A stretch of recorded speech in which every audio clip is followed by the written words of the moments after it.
आप देख रहे हैं न्यूज 31 उत्तराखंड और मैं आपके साथ हूँ रितु बसंत। खबरों की शुरुआत करेंगे बागेश्वर बुलेटिन के साथ। बागेश्वर में बड़ी धूमधाम से मनाए जाने वाला पर्व नंदा महोत्सव कोरोना महामारी के चलते बड़ी सादगी से मनाया गया है।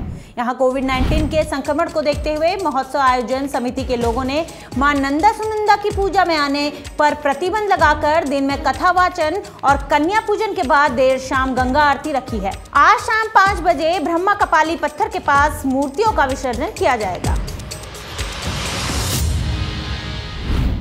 बागेश्वर महाविद्यालय के छात्र संघ सचिव भूपेश कुमार ने छात्र छात्राओं के साथ उनकी समस्याओं को लेकर कुमाऊं विश्वविद्यालय के कुलपति को ज्ञापन भेजा है। विश्वविद्यालय के कुलपति प्रोफेसर एन.के. जोशी को भेजे इस ज्ञापन में उन्होंने महाविद्यालय में प्रवेश के लिए आने वाले छात्र छात्राओं की समस्या को साफ करते हुए कहा है कि अधिकतर बच्चे गरीब परिवार से हैं और लॉकडाउन के दौरान सबकी आर्थिक स्थिति डगमगा चुकी है। उन्होंने विश्वविद्यालय को केवल शिक्षण शुल्क लिए जाने की अपील करते हुए कॉलेज में 2 साल से बंद NSS को संचालित करने की बात भी कही है। इसके अलावा उन्होंने कुलपति से कॉलेज में डिजिटल लाइब्रेरी बनवाने की भी मांग की है। बागेश्वर जिलाधिकारी विनीत कुमार ने जिले के हर घर में पीने का पानी उपलब्ध कराने के संबंध में आज समीक्षा बैठक की। यहां जिलाधिकारी ने कहा कि जल जीवन मिशन के तहत 2024 तक प्रत्येक घर में स्वच्छ पेयजल कनेक्शन का उद्देश्य रखा गया है। उन्होंने बताया कि इस योजना में 2024 तक 52,156 परिवारों को जोड़ा जाएगा। वहीं बैठक के दौरान जिलाधिकारी ने संबंधित विभाग को गुणवत्ता के साथ कार्य करने के निर्देश दिए हैं।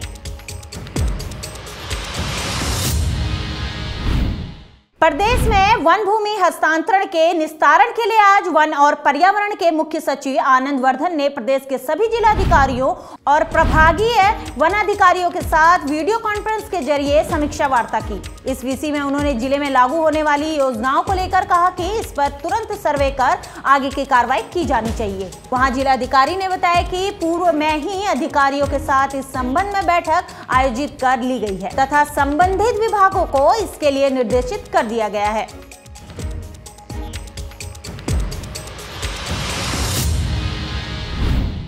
बागेश्वर में कांग्रेस के प्रदेश सचिव कवि जोशी की अनुवाई में आज JEE नीट की परीक्षाओं की तारीख आगे बढ़ाने को लेकर उप जिलाधिकारी के माध्यम से राष्ट्रपति को ज्ञापन भेजा गया है। इस दौरान उन्होंने केंद्र सरकार पर कोरोना काल में छात्रों को परीक्षा में बैठने के लिए मजबूर करने का आरोप लगाते हुए कहा कि देश भर में छात्र इसका विरोध कर रहे हैं। उन्होंने कहा कि यदि सरकार परीक्षाएं कराती है तो यह छात्रों के लिए जानलेवा और संक्रमण फैलने की वजह भी बन सकता है।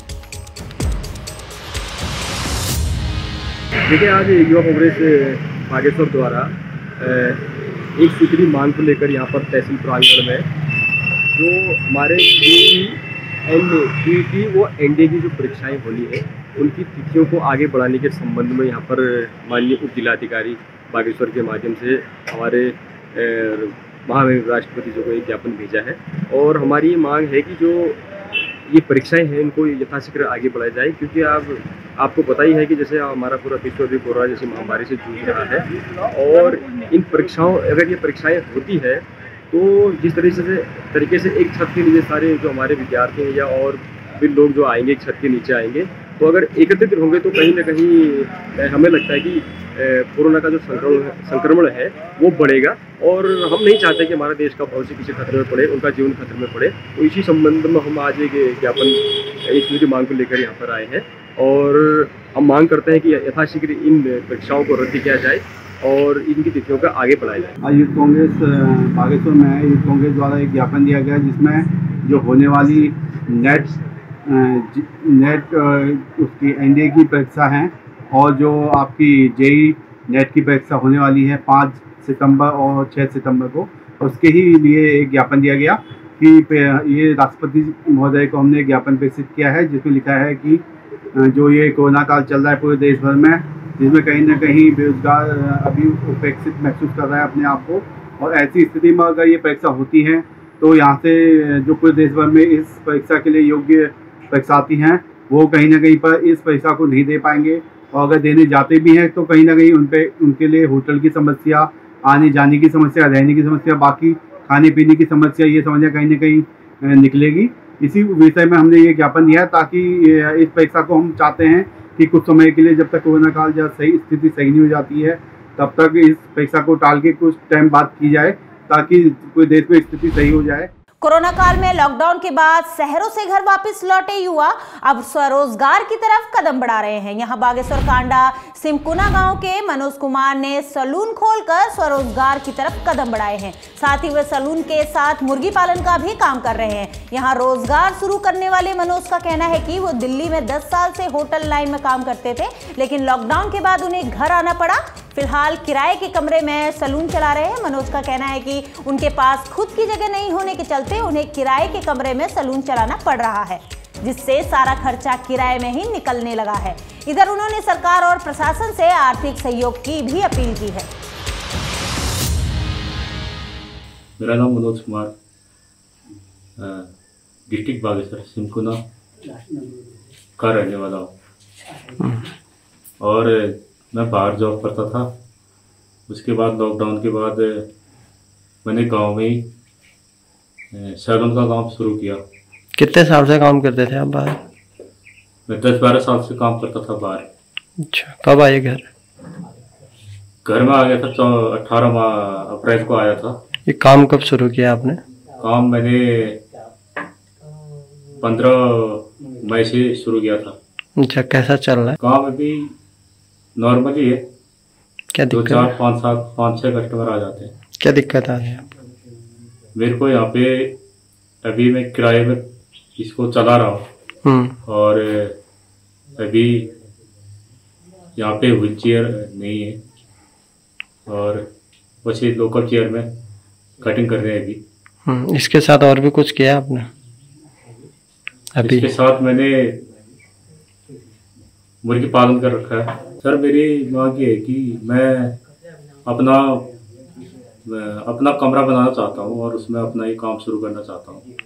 और यहाँ पे जो किराया जो भी होता है इतना बेनिफिट हो नहीं पाता है, वो बेनिफिट मेरा बच जाएगा सर।